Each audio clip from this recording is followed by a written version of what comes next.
Good morning friends, నేను మీ Ganesh master. ఈరోజు మనం ప్రీవియస్ ఇయర్లో ఇవ్వబడినటువంటి కోఆర్డినేట్ జామెట్రీ క్వశ్చన్ ఏ విధంగా ఉందో ఒకసారి చూద్దాం. Find the radius of the circle x² + y² + 7x + 4y + 9 = 0. ఇప్పుడు ఒక సర్కిల్ ఈక్వేషన్ ఇచ్చాడు. ఈ సర్కిల్ ఈక్వేషన్లో రేడియస్ ఫైండ్ అవుట్ చేయమన్నాడు, ఆర్ వాల్యూ.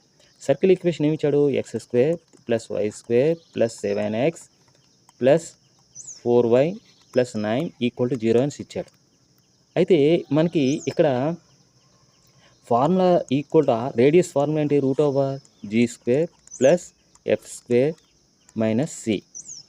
మరి మనము ఇది చూడండి, ఈ ఈక్వేషన్ అనేది, ఈ సర్కిల్ ఈక్వేషన్ అనేది x² + y² + 2gx + 2fy + c = 0.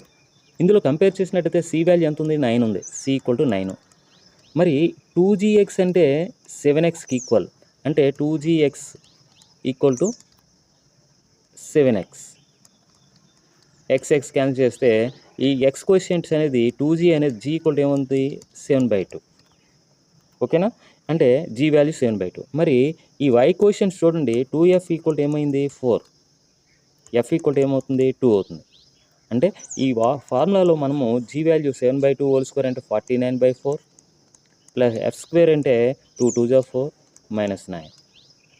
ఇప్పుడు మనకి √49/4 -5.